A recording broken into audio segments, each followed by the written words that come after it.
And he's back here on the Rich Eisen Show, class of 2020 in the Pro Football Hall of Fame, 7-time All-Pro guard, my friend Steve Hutchinson. How you doing, Hutch? How you doing? Doing great. Getting ready to head back to Canton here. Yes. Hutch, I got to be honest with you. This segment, I have an agenda. I'm not going to lie. It is essentially to try and plan my social time for the weekend. That's basically what it is. I know where you're going with this. Oh yeah, because because it's hazy. It's hazy for me because it was a long night. Who was in that party bus with us, and who acquired the party bus? Was last year. This is last year, right? The party bus was just a shuttle. I think it was just a shuttle that we commandeered. That's for us. I think we just commandeered it. That's right. We said, "Hey, this is ours." Yes. And plus, well, we had protection, right? It wasn't just you, Joe Jacoby, right? Yeah, we had some serious muscle. No, we had was Jimbo Covert. Jimbo Covert. It was Jimbo. It was Harris. And let's see who else was on there. Faneca, I believe. That's right, Faneca. We had some serious muscle up front, for sure. We had some people, but like you, it was a little hazy. It was obviously. I'm trying to jog my memory as to who the hell was on that bus. So, are we getting the band back together? Let's just be honest. Are we getting it back together? We've got to now, right? There's two things that have to happen in Canton every year. It's now tradition. One, you have to insult the entire state of Ohio on Friday night when you do your monologue for the Gold Jacket dinner. Check. One, and then two is we have to leave there with some sort of story from the parties. Okay. That we can talk about for a year. All right. So now here's the thing. We did both those things last year. Here's the thing, Hutch. I will guarantee the stories about the post-jacket dinner revelry on Friday night or Saturday, depending on social situations. I'll be honest with you. I did not plan on insulting the entire state of Ohio last year. I did not walk up to the podium with that agenda. What's that? What are you looking at, TJ? You're making a face here. I'm just saying. Beautiful job, though. No, but here's the thing, Steve. They heckled me. Well, first. It is Ohio. It is Ohio. Right? I mean, they heckled me, and it's just they like started it. They did. Right, and I just my juices started flowing. It kicked in. Like, wait a minute, did we not finally break that losing streak? Wasn't the 40 burger applied? Aggressively. Yeah, you just stated facts. That's the way I. Please, there'll be a lot more facts to state this year. So I don't intend to go up looking for trouble on Friday night. Right. I just wanted to let it be known. I'm not looking for it, but my head will be on a swivel. That's for sure. Yeah, it will be. It will be. Something tells me that you're going to have to just make an obscure Michigan reference to entice the booing, and then you'll go on from there. Just put a little piece of 40 burger in the water and see who bites. That's what you're saying. Exactly. Oh my gosh! All I'm just saying is just I don't usually say this before going in to host an event. By the way, that is not about me. That is truly one of the greatest events that I'm honored to be hosting. They best not mess with me. That's all I'm saying. It's because I will. They're not going to. Well, I mean, if they learned their lesson last year, I mean, you could really lay it on. After 2 years in a row here this year, maybe it'll be.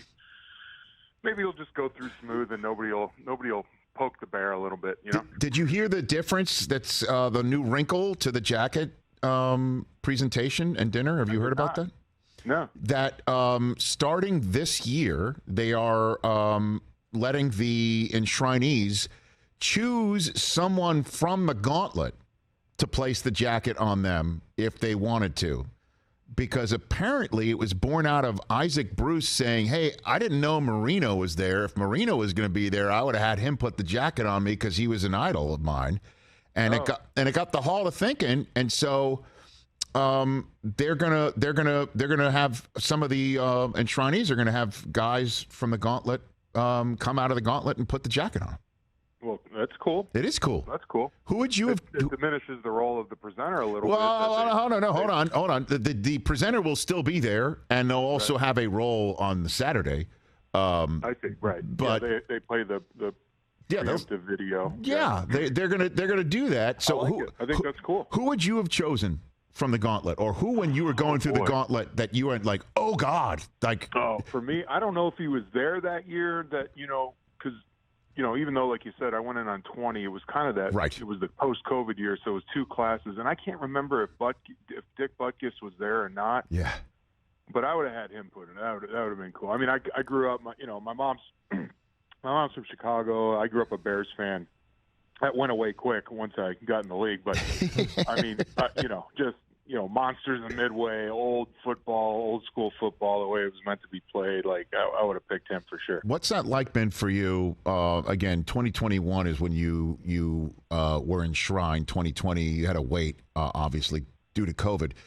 But what is that like for you to stroll around with your jacket on and mingle with your fellow gold jacket guys? What's that like? Yeah, well, it's a lot less stressful going back as a returning guy as it is an incoming guy. There's, without getting into the whole thing, I mean, it's like planning a huge wedding, right? Yeah, right. For everybody out there married, like it's for everybody else but yourself.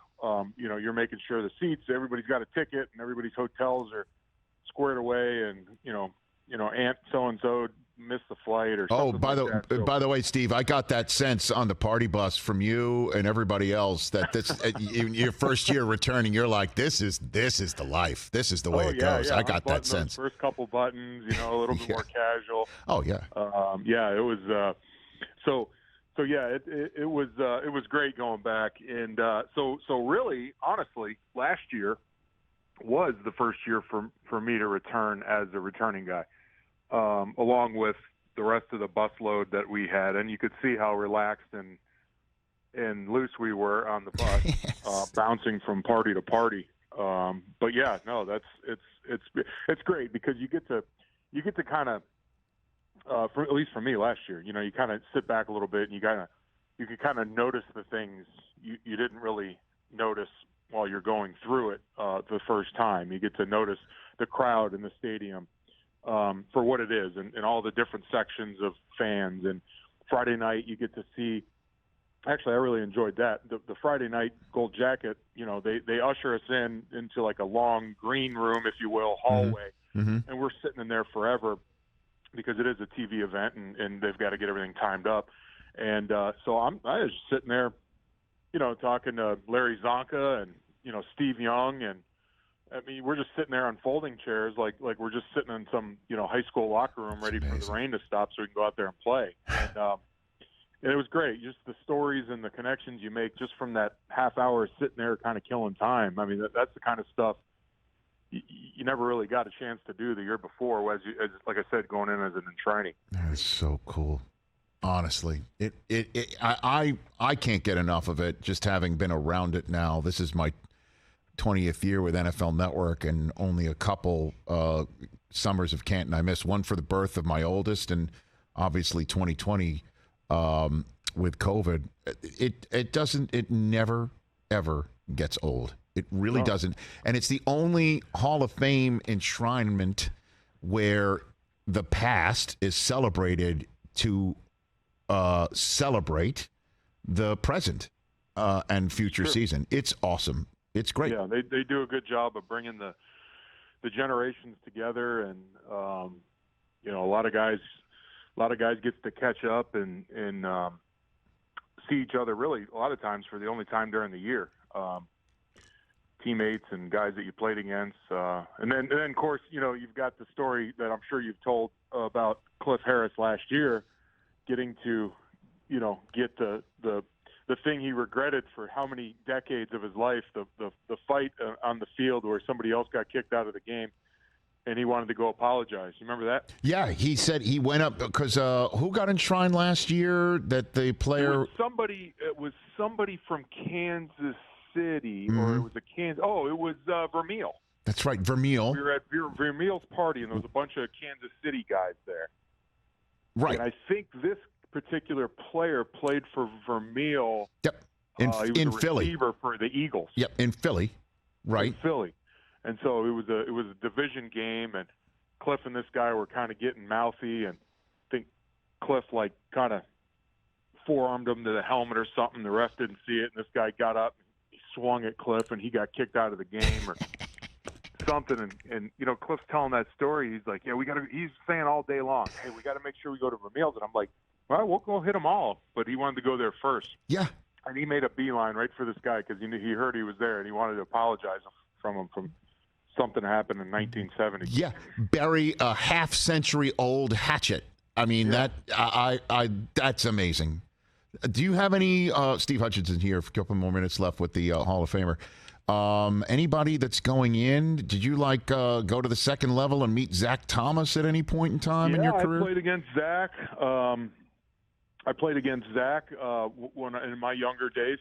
He was a few years older than me. Didn't play the Dolphins a ton when I was in Seattle, right? Especially once we moved over into the NFC.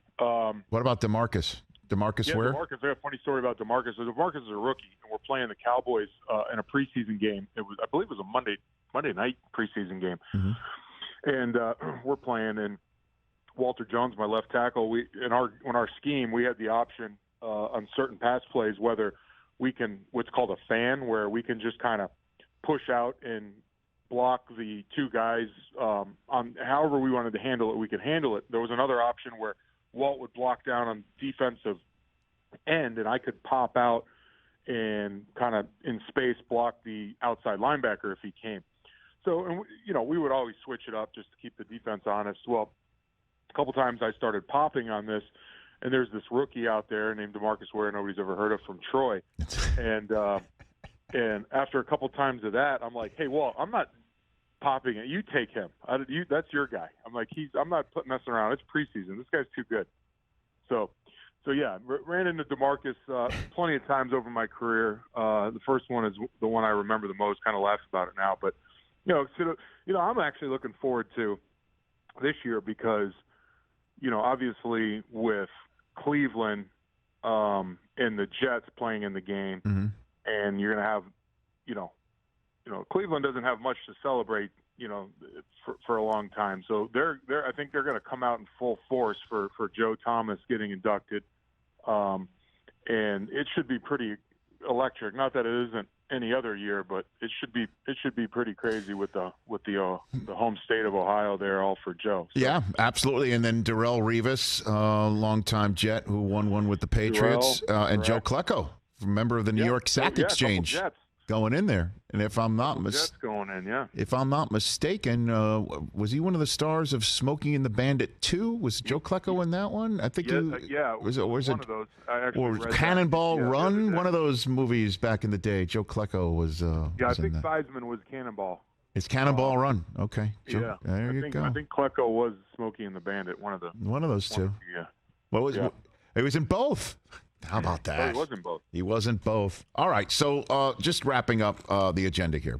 Friday night, we go post-jacket dinner, go have some beverages back at the goat farm spot, right? Yep, where all the that was. Yeah, we go back to one of the farms. Okay, right. I think that Chris, that was the spot where once upon a time Jim Kelly went behind the bar. Oh. And started serving drinks for everyone. Yes, exactly. Yeah. And then there's only so many venues you can have. So I would assume over the years, there's probably multiple stories, from each venue. Right. And then Saturday, I have an early flight Sunday, but I think I could have my arm twisted to show up and get the band back together. Is that going to happen? Yeah, well, that's the plan. Who's in charge of commandeering the wheels? Jimbo sent out a text. Jimbo sent out a group text the other day about, hey, what's the deal? What are we doing? Along those lines. Okay. And so it looks like everybody involved responded one way or the other. So we all know that everybody's coming into town, all that stuff. So it should be pretty easy. Okay, very good. Sounds great, man. I look forward to it. And I assume Landon, your lovely wife, will be there as well? Okay. Yep. Yeah, we'll be there in full force. Okay, very good. So we'll be talking about it. Very good. And let's just do her a solid. Living with Landon, Landyn on Instagram, right? For all of her her hard work. I'm not going to mention your Instagram. We don't need to know that anymore. Yeah, we don't need. Right, okay, yeah, but very good. Yeah. All right. Very good. Everyone go. Yep. Let's go. Let's go. The whole Hutchinson family. Let's roll, literally and figuratively. And I'll see you on Friday. You be well. Let's do it. All right. All right. That's Hutch at Hutch. All right. At Hutch76. Oh, you got rid of the poison pill handle, huh? That's gone? Yeah. I went and changed it up a little bit on Twitter. But you're keeping it classy. Is that what you're saying? You're keeping it classy now, Steve? I'm keeping it classy. Oh, by the way, before we go. Jeez, I can't believe this. This is like a Jewish goodbye now. Hey, listen. So many people think Michigan's got a chance to win it all this year. What do you think? What do you think? What do you got? I think we're going to be. I think we're going to be pretty good. I mean, you got a pretty good offensive line. I don't know if there's a school in the country that has two backs like we have, and you got a quarterback that's something special. Nobody gave us a chance last year, saying, "Well, we lost so many guys on defense." But you know the old saying. Lloyd had a quote. I'll stick by it. It says, "The expectation is for the position, not the player." So if you're going to go on the field and wear the winged helmet, there's a standard you have to play up to. And even though we lose guys, I think Jim's doing a great job recruiting, getting guys in there to replace these missing pieces that go on to the NFL or through graduation. And I think this might be his stacked squad yet. Now, without jinxing anything, but yes. Saw Blake Corum the other day, looking healthy and happy, so that's always a good sign. Okay, what was Lloyd's phrase? Give me that one again. Lloyd's phrase was the expectation was for the position, meaning it doesn't matter who it is. If you're called on to step in that role in that particular play or that whatever, that there's a standard you have to play to. So, that's kind of the mantra we always play. That like if a guy steps in for somebody or somebody has to come play as a young guy because a senior graduated the year before, well, hey, you there's a standard you need to play to, and you're held to that standard. And I think. For whatever reason, for a while that was gotten away from, and I think Jim's kind of reinstilling that mindset. All right. All right, and I'm going to follow up here. What was Brady like when he was on the team with you? He wasn't really there. Tom was. I see a lot of similarities with Tom now. Just watching him as a fan and his demeanor in the huddle on the sidelines. Tom was always intense, but he just didn't have. He didn't have that much of a vocal part of it because he was constantly fighting for splitting time, and that was a hard thing for both him and Drew the last couple of years, because you're just trying to see if you're playing this series or half or whatever, and trying to take care of your business. But I will tell you this: there's nothing about Tom's career that surprised me, and I don't know if there's anybody on the planet that could have predicted. That he'd go down as probably the best football player to ever play, but the leadership, his dedication, like all that stuff, like that was always there in college, and he kind of had that little old '90s part down the middle surfer cut thing going on, California boy. Everybody kind of thought, well, maybe he wasn't tough. Well, that wasn't. He's about as, and we knew that in college. He was as tough as they come. So. Nothing about what he did post-college shocked anybody that played with him. Yeah, we had Greg Harden on the show the other day. He's selling a book that's coming out in a couple of weeks. He said that Brady, the best thing that ever happened to him was Drew Henson, is what he said. Would you agree with that? Yeah, I think so. I think everybody has to find whatever it is that gets them up in the morning and makes them want to be great that day. And for a lot of people, there's a lot of different things. Sure. It might be a death in the family, or some tragedy, or maybe it's just as simple as a goal that you want to achieve. But somehow, some way, there's got to be something that gets you up every day and motivates you. And I think Tom kind of formed that chip on his shoulder with the whole quarterback. I don't know what the word is, competition, I guess, between him and Drew. And I think Tom never really kind of put that to bed. I think he went into the league and he said he is going to do everything he can do to prove that there's no competition anywhere he goes. He's going to be the guy. And I'll tell you what, for 20 years or whatever, 20 however many years, that served him well. Yeah, no, I would agree that it definitely served him well. All right, Steve. Safe journey up to Canton, and do you visit your bust? Are you going to go visit it? Do you go see it? Yeah. Actually, so we got a cool thing. So Saturday morning before the enshrinement. Yeah.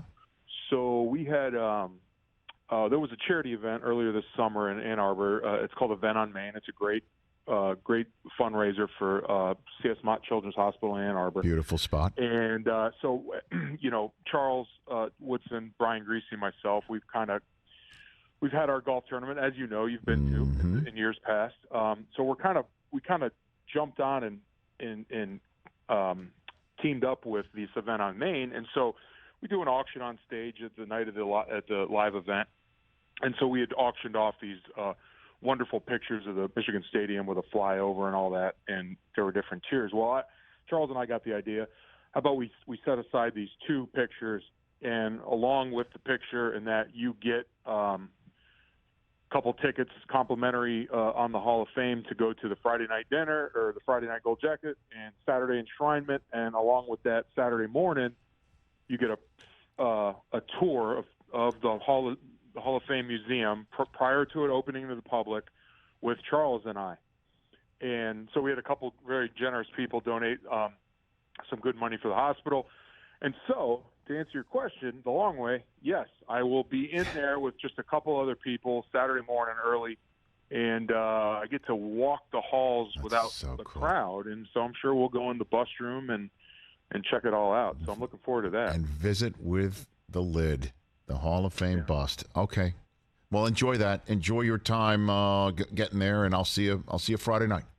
See you soon. You bet. Right, you as well. The great Steve Hutchinson. All right, now we are done with our conversation with the Pro Football Hall of Famer here on The Rich Eisen Show. Catch The Rich Eisen Show every single day on the Roku channel, 12 to 3 Eastern, for free.